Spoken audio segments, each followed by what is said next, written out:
everyone. Welcome back to part 2 of the Mosaic tile greenhouse window creations. Yesterday we glued all our Mosaic tiles onto the custom window, and the glue, the adhesive has completely set and cured. So we are now all good to go ahead with the epoxy resin seal coat. And that's the first part. We have to do the seal coat before we can do the flooding. And that is what we did with the 2 other windows. First, we did a nice seal coat, which is a very small, thin layer of epoxy. And then the next day, I did a thicker layer of epoxy after the first layer dried. And now these are fully cured and they are able to go up and be outside. And it came out really, really well. So I'm going to take you through the steps on how to finish this creation. So one of the first things when you're working with epoxy resin is, in order for it to fully cure in a timely manner and in an appropriate manner, the temperature needs to be typically between 70 and 85 degrees. So this isn't something you really want to do in a cold garage or cold basement. That could potentially affect the curing of your epoxy resin. Another thing to keep in mind is there's some supplies you want to have on hand before you start working with epoxy. So you're going to want to wear nitrile gloves to protect your hands while working with epoxy resin. It can be very difficult to get off your skin. So you want to protect your hands, get the nitrile gloves. I'm not really sure why it's been recommended not to use latex gloves. I read that somewhere, not 100% sure why. So I just went on the safe side and I ordered the nitrile ones. So before you do anything with mixing it together, you want to wear the gloves. The other thing is you want your substrate, which is my window, you want it to be completely level before you pour the resin. And you want to keep it level until it fully cures as well. Resin, especially this one that I purchased, is self-leveling. You do want to spread it into corners. However, it's going to flow to the lowest point. So if you're not completely level, your resin may come out uneven and unlevel. So yesterday, as I was letting the window dry from the Gorilla Glue we used, I just put it over here. I used pieces of cardboard and I got it nice and level. Used this little handy level, checked all the points, and I got it as level as I could. I also put it on top of a drop cloth. Epoxy might get messy, so you just want to protect your work area. Another point with working with epoxy, you might want to get some silicone mixing containers and a stirring stick. A lot of people I did see use popsicle sticks and solo cups, and I'm sure that's fine too. Being a beginner, I wanted to get some supplies that ensured success. So I purchased a little kit on Amazon with a couple silicone graduated cylinder mixing container type things. This is a little like silicone mixing stick, and these work very, very well. You also probably are going to want some scrapers. These will help guide the epoxy into where you want it to go. And it helped me get it into any little corner or crack, just to help guide it. This epoxy is self-leveling, so you don't have to like really work it. It will gradually spread. It's a big old glob. It will make its way. So, but it's very handy to have. The last thing that you might want to have is either a hair dryer or a propane torch. The reason is when you pour your epoxy resin, there are going to be these small little air bubbles, and you don't want those in your creation, because they'll stay there and you'll have all these little air bubbles as the epoxy hardens. In order to get those out, some people will use straws and they'll kind of blow gently on the resin. I first tried using just the hair dryer, and it got most of them out, but not all of them. So then I tried using the propane torch, and that worked really well, but I found it was a bit much at first. So I started using the hair dryer to get out the first kind of set of bubbles, and then I went in after with the blowtorch. Very, you okay? Oh, good Lord, have mercy. What are you harking on? You okay? All right. Okay. So I found using the propane torch on a very, very low setting and being careful not to get too close to the epoxy or the frame, or you'll kind of burn your stuff, and that isn't good. Very low flame. Keep it a good distance away until you kind of see the little bubbles disappear and you know you've gotten just close enough. So I'll take you through all those steps. That is most of the supplies and tools you'll need. Finally, here is the epoxy set I bought, again off of Amazon. I ended up getting a ½ gallon each because it was more cost effective with the amount of windows I'm doing, of the East Coast resin. And this is a crystal clear super gloss resin, odorless, self-leveling. It's water resistant and somewhat UV resistant, which is what I needed for a greenhouse window. So you get your epoxy resin, and in this you get a hardener. When you mix these together, you mix them really, really well, and when their powers combine and you pour it on, you get that nice epoxy finish. So let's start by mixing together our epoxy. Okay, so for mixing these together, you're going to want to start with the hardener, pour that amount into your container, and then you will put the amount of resin you need and put that in there, and you're going to mix it together really well. According to the directions that were with this resin set, I need 1.5 ounces of hardener and 1.5 ounces of resin to do a seal coat. So what you want to do, it is a 1-to-1 ratio, and you have to be very, very exact in your amounts, because if they are off a little bit, it could potentially affect the curing of your epoxy. So I do have this silicone container right here, and I'm going to get down to eye level, measure 1.5 ounces by volume of the hardener, and then I'm going to put in 1.5 ounces of resin.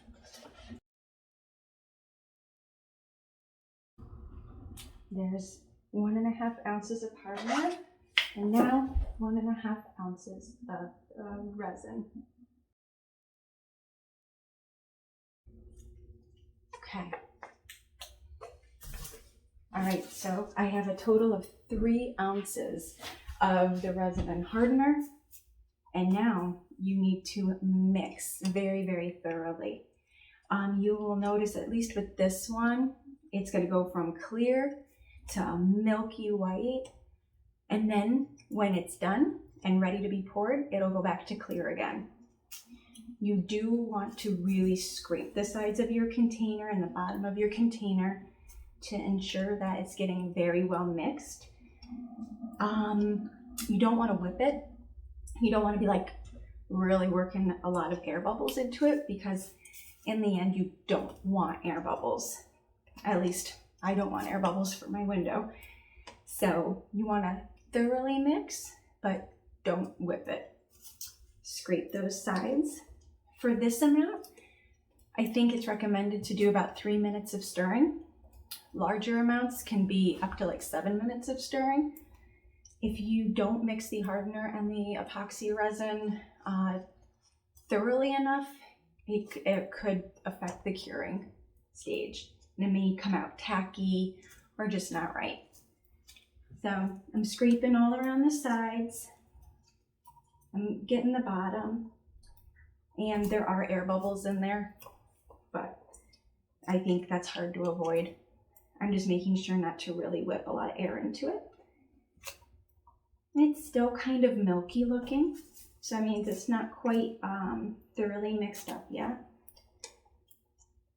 And I think once you have it mixed, I think you have a kind of like a 20-minute window in order to pour, spread, get air bubbles out before you kind of gotta leave it alone. After that point, I believe if you try to mess with it anymore, you could affect the feeling of it. It might pull. So that's something to keep in mind once you mix it up. You are gonna want to work with it straight away. The other thing is when you do go to pour it, you don't want to scrape the sides of your container. You want to let it just naturally pour out. Don't worry about getting every little last bit, because inevitably you probably might have little bits of maybe hardener or resin that didn't get mixed in thoroughly, and you don't want to chance that. Just let it fall out on its own. Some will be left in your container, and that's okay. Hey, Sammy. You almost ready to come down and help pour? Yes, sir. You ready?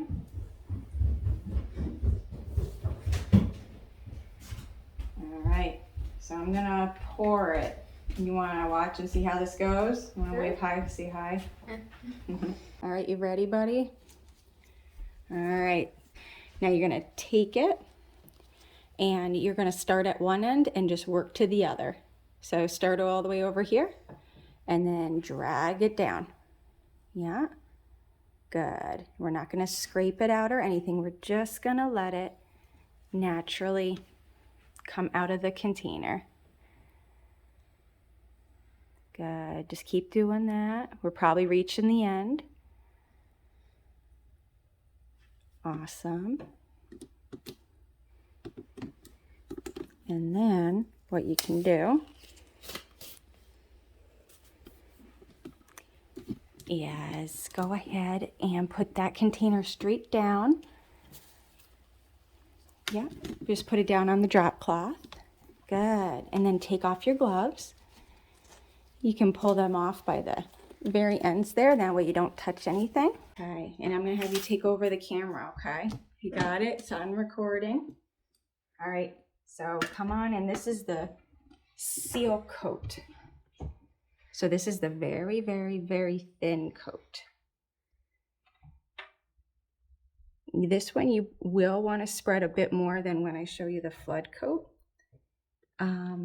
just because it's not a whole lot. You're not flooding it. You're getting into all kind of the porous spots where there might be openings. You're getting into all the corners, getting it to the edges. And it's essentially sealing in your design, sealing in all those materials that you used. You can see there's definitely lots of air bubbles. And then we'll get those out with the hair dryer propane torch combo. So I'm gonna just keep on spreading until I kind of see that it made its way kind of to every area. There we go. And if I see there's kind of a bunch more in one area, I'll help just get it to where some is needed. More so the edges and the perimeter. Cool. Now we get to start with the blow dryer. I'm going to put that down, making sure I didn't touch any epoxy. I'm going to put the blow dryer on low. And if you kind of look at it nice and close, you'll see some of these air bubbles disappear with the heat.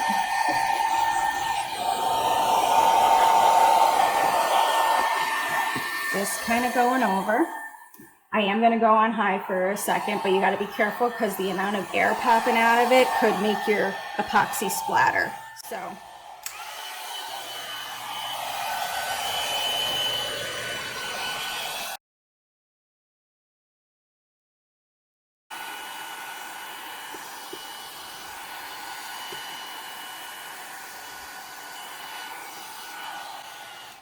Now we're going to use the blowtorch. Oh, yeah, I get to torch. Yeah, we'll let you do that too. Very carefully. Ooh, never mind, we got it. Hey, look at that.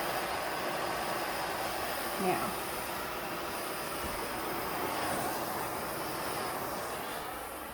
Just want to lower it a bit so it's not such a big flame. Okay. And then, here we go. I don't want to get too close, but you can see the air bubbles are popping. I'm very careful. You're not going to hover over any spots for a prolonged period of time. Keep your torch moving. Keep it a good couple inches away. And once you see the bubbles popping, you kind of know you're at that sweet spot. If you see a little bit of smoke, you know you've gotten too close. And just keep her moving.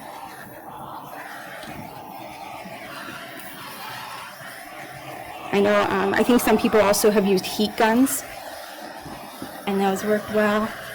I'm actually looking into getting one of those like cooking butane, small propane torch things that people used to make like creme brulee. A little bit easier to use, a nice little handheld one.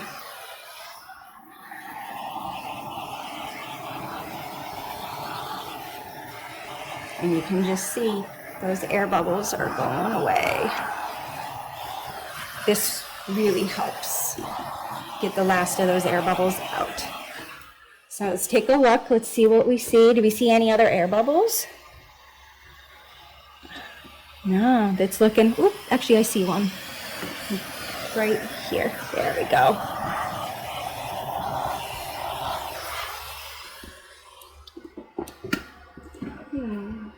I think that's looking good. Sam, do you see any other ones? Oop. All of a sudden, some will appear.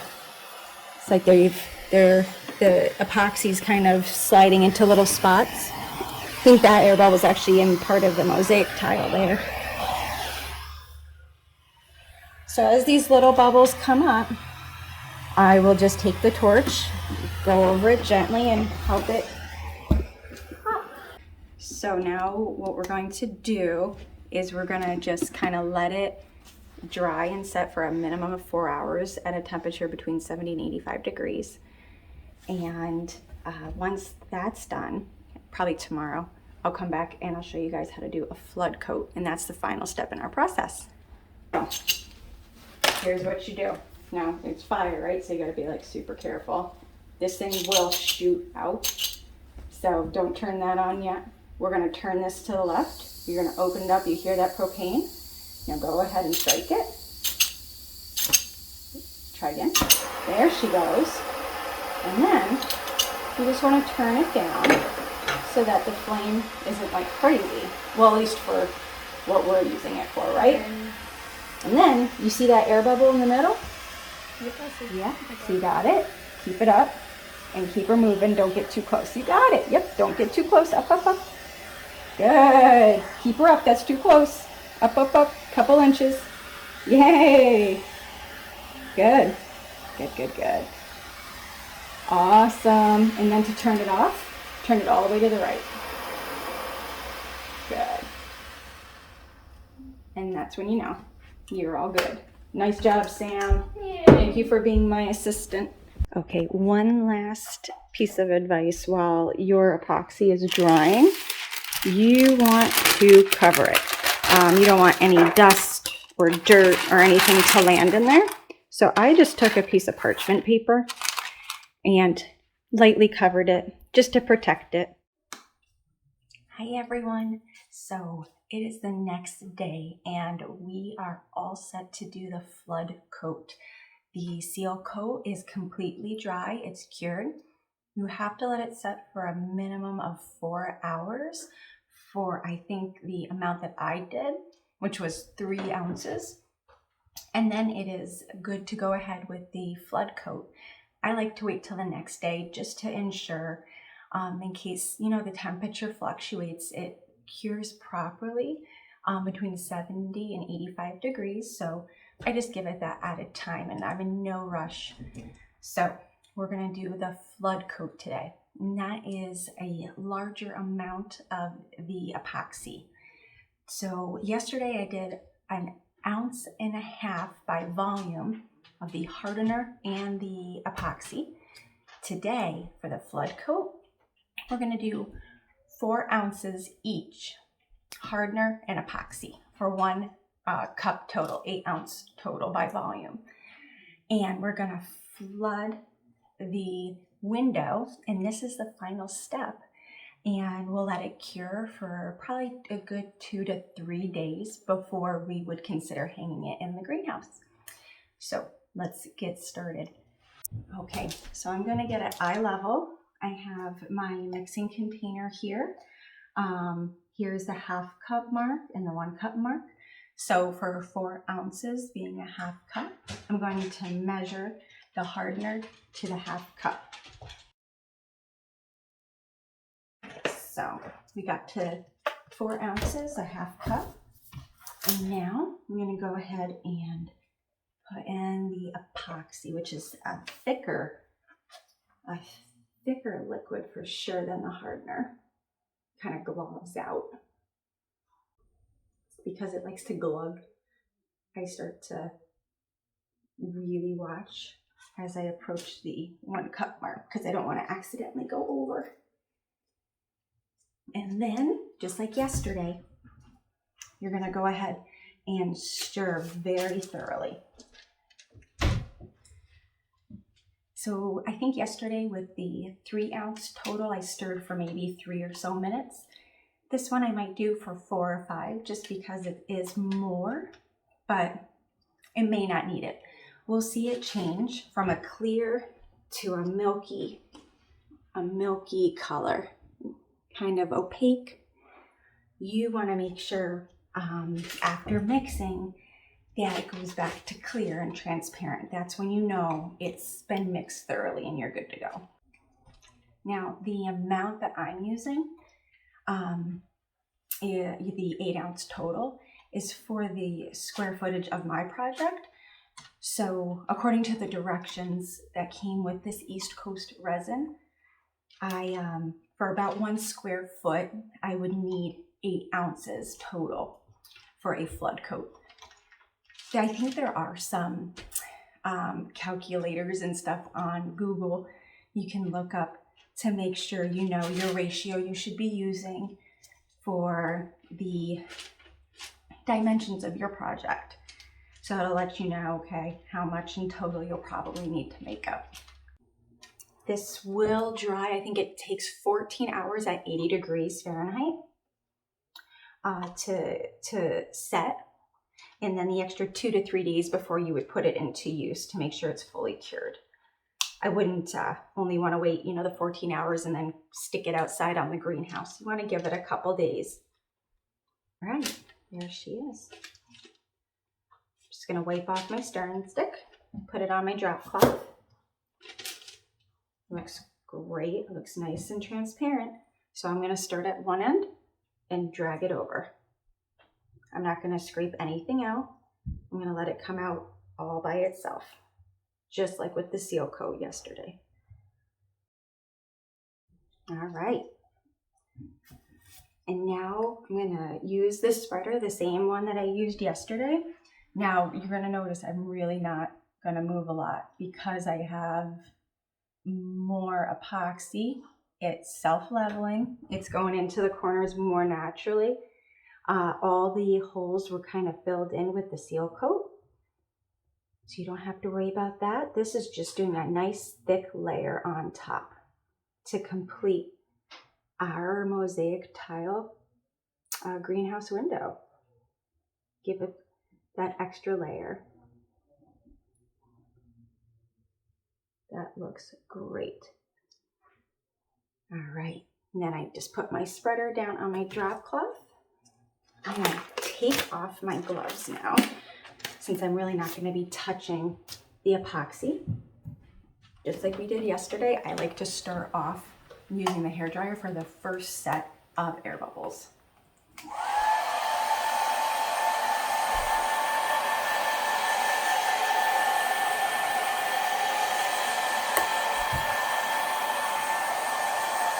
And then on high, just be careful.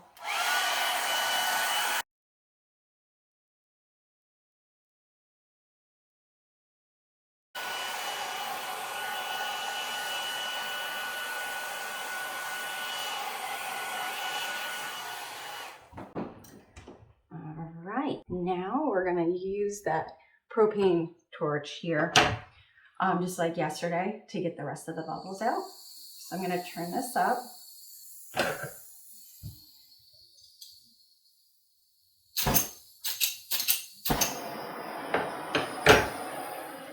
Turn it down to pretty much the lowest flame you can get without it going out on you. There we go. That looks good.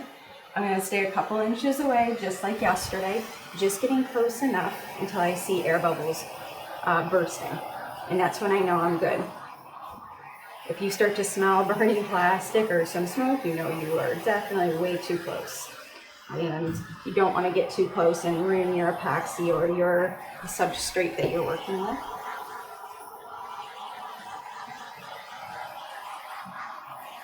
And this is already clearing up very well. All those little itty bitty tiny air bubbles just disappear.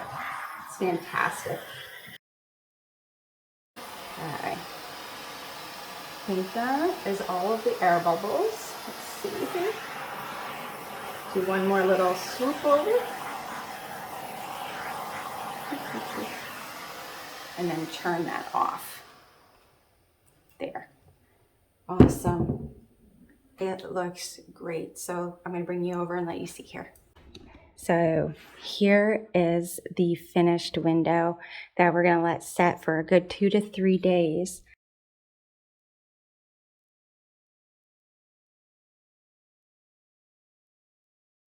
It's kind of cool to take a look at the progress from the first window I made, which was Faith, and I was still learning, so placement was a little different. I had a couple gaps in my mosaic tiles, and then I did Hope, and that one came out just a little bit better. You know, a couple little things here and there that, you know, shifted or weren't in proper placement, or maybe I wanted them.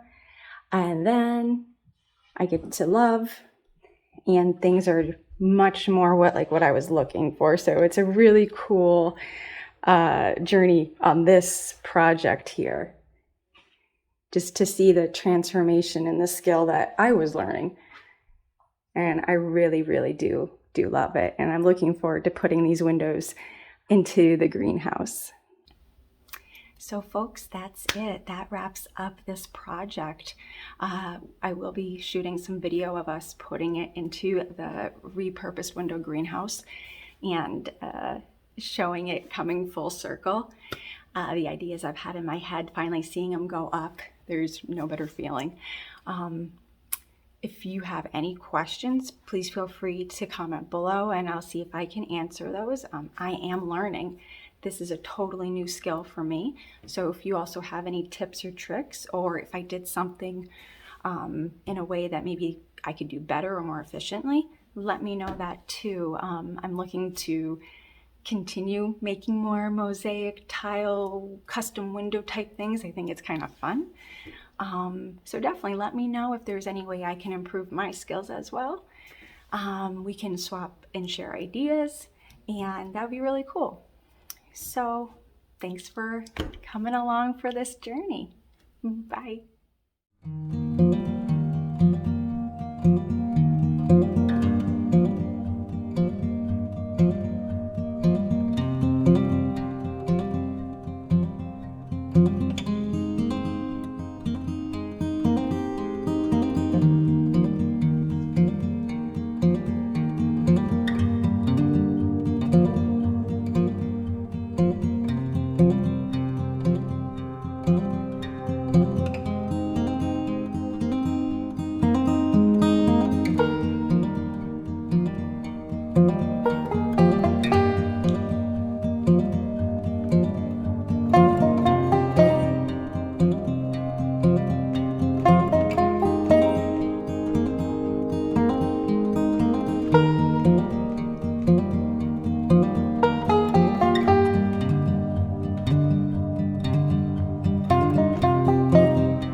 you.